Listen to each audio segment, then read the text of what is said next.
Alright, what's up guys?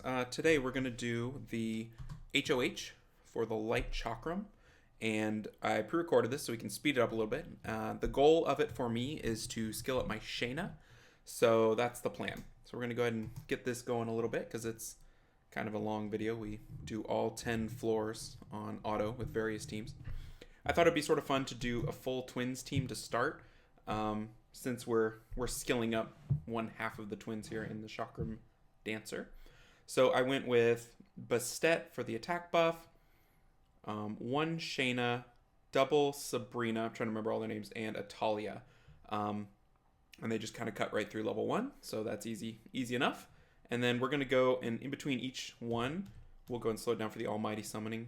We're buying Almighty summoning pieces so that we can get 10 summons instead of 5. So for those of you who are unfamiliar with the way this works, the Almighty summoning pieces fill up to half of a 4-star monster if you don't have the pieces for them. So you used to be able to farm, I'm looking for the unit to summon here.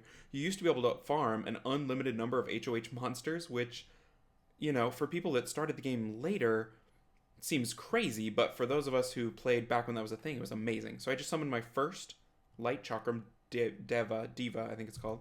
Probably DEVA. Then we'll speed it back up for level 2. Same team, just going through level 2. So what I did is I had saved up 20,000 guild points with the intention of doubling my monster pulls with a good Hall of Heroes. And there's only a few different Nat 4 families that fit that description, but some of the newer monsters are in that category for me. So the Boomerang, the Chakram, those are both ones that I gotta get. So here I'm going again with the Almighty. It's gonna be really quick, and then we'll summon it up. The trick to it, if you're going to do it, and this might be a misconception people do, is you have to summon after every floor. Because if you get 50 pieces, it'll summon from those 50 pieces. You won't be able to break it down into 25 pieces plus the 25 Almighty pieces. It's just not a thing. So that's the only place you could possibly mess up. So you have to farm a floor of 25 pieces, buy a floor with 25 Almighty, back and forth, back and forth. So that's the only thing you got to watch out for if you're doing that. But it's a really nice way, if you're interested in spending that many guild points on skill ups, it's a really nice way to get more skill ups out of an HOH than you should. It's expensive. You can only use it every so often. It'll take me a while to farm back up another 10,000 to be where I need to be able to get 2 different monster families. I always try to keep 20,000 on hand just in case, they might go back-to-back Chakram Boomerang, and I want a fully skilled Chakram and Boomerang if I can get it. And summoning is, for me, not the way to have that happen because I don't summon enough to be able to do that. But having a fully skilled up Chakram and Boomerang is going to be really, really nice. So I'm pretty excited about that. We're on level 4. We're still running the speed team. I generally try to run speed teams as long as I can until it becomes clear that I need to switch things up. Already looking at this team, I took a little bit of damage, but maybe not enough to really worry about it failing. So there's level 4. We're going to go get all the summons. I know this is going really fast, but I feel like there's no reason to run it super slow. You know what's happening. Like, there's no strategy to the earlier levels. There's really not a ton of strategy at HOHs in general unless you just run into something that is particularly difficult. This HOH, from what I can tell, is not very difficult at all. There's not a lot of trickery. It's very, pretty standard stuff. There's not a lot of immunity. They're very CCable monsters all the way through. So it's kind of a really convenient HOH to be easy because it's one that a lot of people are going to want the skill ups for. Even if most people won't farm the guild point requirement, or they can't because it's too late to do it if you haven't started already. So they'll get their 5 skill ups, hopefully, if you can clear the whole thing, and that'll be more than enough for most people. So we're going to get our next one. We're halfway done already, and we're 4 minutes in, so that's pretty good for an HOH. We'll summon it up. There we go. And I believe, we're going to mix the team up a little bit because I did not like the way I lost a monster there. I'm going to keep the pairing of the Shayna, Sabrina, and then I'm adding a little bit more sustainability with the Varad, but I'm still wanting a defense break / control with the Ethna, so that's kind of the thought there. And then we'll keep plowing along. So looking into the DEVA, the light Chakram dancer particularly, it's really neat that they gave it to us. It's cool. Like, for those of us that don't summon a ton of light dark nat 4s, it's nice to get one that's not just complete garbage. Honestly, had they given us the Ileana, I think it was his name, the light Neostone agent, that would have been pretty cool too. Just because it's kind of a weird little monster that I'll never get otherwise, so it'd be neat to have. But this one's really, I'm really excited to have this one in particular because the skill ups are just premium skill ups. I mean, Shayna is a monster I run every day in Dragons, multiple times. It might be one of my most used monsters. Like the monster use per energy use ratio might be really high on Shayna because I run quite a bit of Dragons nowadays. I used to run mostly Giants, but I'm mostly okay with my Giants runes, and I'm looking for violent upgrades. I wouldn't say I ever really get them. It doesn't feel like I ever get them. Or if I do, it doesn't come from the run. It comes from a shop or a craft or something. It just feels that way, but that might just be anecdotal. But I'm trying, and the only way to try is to run Dragons, so that's what I do. And the twins are instrumental in me having a fast, safe Dragons team. So, getting a Shayna skilled up, just from the damage buff on skills 1 and 2 alone, is going to be like having an extra fatal set on her, basically, which is fantastic. So, pretty excited about that. I've been saving my boomerang skill ups. For some reason, I've pulled 4 or 5 boomerang skill ups and only 1 chakram skill up. Looks like this is a fail. Yep. So my first fail. So now we got to switch to the safer team. We take out the twins, adding in Perna as a healer and Okeanos as a second form of control. So in terms of healing, I really have 1 healer in the Perna, and I'm trying to out-heal the damage via control. So I've got the Varad, which is the ultimate control monster. Ethna, I'd say an above-average control monster that cycles turns. And then Okeanos, I'd say a really good control monster that also cycles turns. So we're going to give that a shot. But anyway, as I was saying, the buff of my monster via the skill ups is going to be fantastic, even if it's mostly just damage skill ups. Like, the only quality skill up is really the damage reduction. This cool time reduction on Shayna's skill 2. So that'll be great, but I'll also take all the damage skill ups. I mean, currently my Shayna is a Dragon's farming monster, so that's what I want. I have 2 6-star Shaynas, and I think what I'll do is I'll run the Shayna that I skill up in Dragons this month just to see if there's a noticeable difference. And then now that I know Shayna can run unskill up, so my thought is I might run the unskill up Shayna in Dragons from here on out and use the skilled up Shayna in real-time arena / PvP. That's kind of my thinking, because she's a speed lead, which they're really rare. She's an AoE defense break, and she's an AoE stun. So that's really good. Her rune requirements, I think, are her main liability. Her base stats are PvE base stats. They're not PvP base stats. They're kind of low ball. You're going to have to either really protect her or alpha strike them so hard that they can't really hit back at you. And the current meta in RTA is very bruisery, slow, grinded out, protect up. Only certain comps seem to be able to run anything other than that. It's a lot of Jeans and Wusas and blah, blah, blah, blah, blah, Triana, Vanessa, all the things that just last forever. And everybody's trying to proc, basically. Or just hide behind their wall, whatever their wall is, whether it's the Vanessa Triana wall or the immunity wall or, the people that run Fen Yang, Vela, Artamiel, blah, blah, blah, all this stuff. So, I don't know. I'm not sure she might not see much play in real RTA, maybe in like 4-star league or something like that.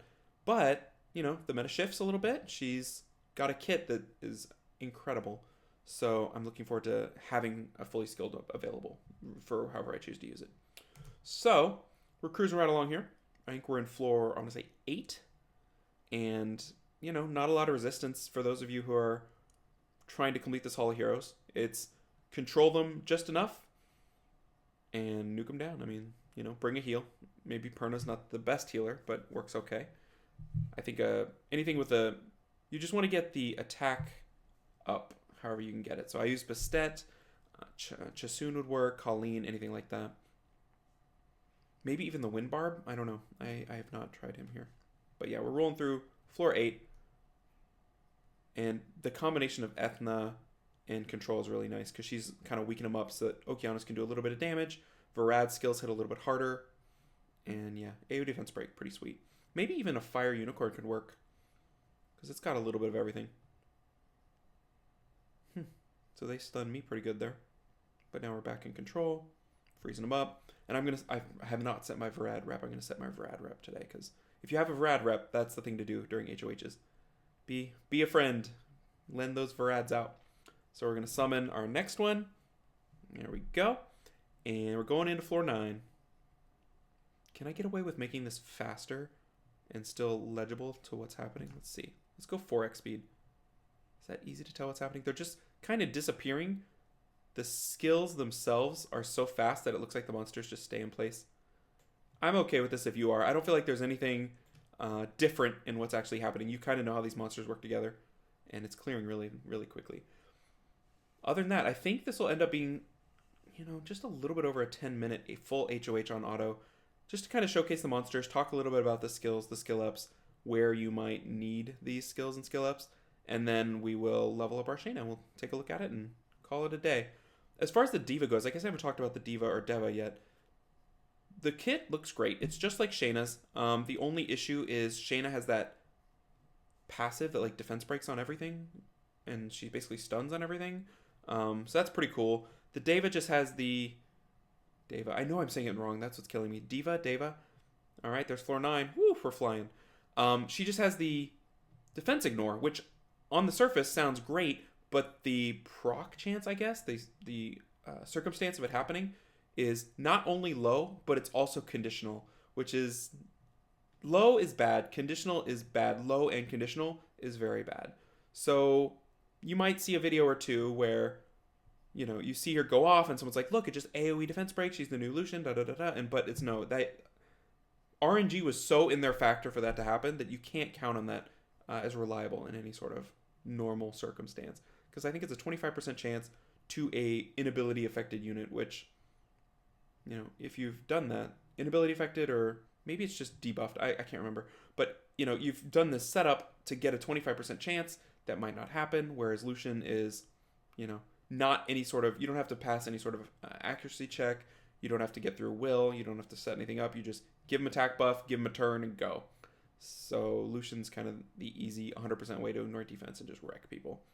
So I would recommend Lucian, especially she might be more useful if Shayna didn't exist, but Shayna does exist, and I think Shayna's the class of the family for now. So we're gonna stick with our Shayna. Maybe they'll probably buff her as soon as I skill up my Shayna, and I'll be sad, but that's okay. All right, on the final boss, easy peasy. Actually lost a unit, but didn't seem to matter. We're all good. So that is level 10. We're going to go grab our last skill up here and level up our Shayna, see what we get. There we go. Summon it up. This list of summons, by the way, I was watching it as I scrolled down. It's kind of ridiculous. It's like the entire history of the game in skill up. So there's all 10 of them sitting there. I've got all those old HOHs that I haven't summoned yet or haven't had the time to summon. But there's all 10 Chakrams. And let's skill up the one we want. The one with runes is probably the best way to go. So I went with the one with runes. And we'll feed her 5. And what do we get here? First skill, first skill, first skill, second skill, second skill. So 3 and 2 out of the 10. And I think it's a 5-5 split. Yep, so I need 2 there and 3 there. So let's give her a few more skill ups. Make sure it's the one with runes and the one with previous skill ups. What a bummer it would be to half skill up 2 of them. So I'm going to feed 3 more. I think I'm going to keep 2 light chakrams just in case. I don't think I'll ever need 2. I'm not even sure I'll ever need 1, but there's no rush. Like I'm not dying to get this unit into play fully skilled up. I'd like it to be mostly skilled up. I'm going to throw my extra blue one in here. But getting 2 lights is never going to happen again in the course of the game. So if I ever need to, I'll have to. So I'm going to give her my last blue skill up. I'm going to keep the 2 light ones, and hopefully it'll go into second skill. It goes into first skill, of course. But, that's how it goes. So there's my Shayna. Fully skilled first skill, missing the cooldown on second skill. And that's the plan. That's what we did. If I pull 1 more, I'll max her out, but I'm going to keep those 2 light ones. So getting the HOH, getting those 10 light chakrams was really, really helpful. Kind of accelerated that unit months into the future. So pretty happy with that. Anyway, happy HOH farming to everybody. Hope you guys enjoyed the video and it was helpful and stuff like that. If you're looking to use those almighty summoning pieces, I like them, but there's a lot of great things you can spend those guild points on that may be different for different people. So anyway, I will talk to you in the next video, and take care, everybody.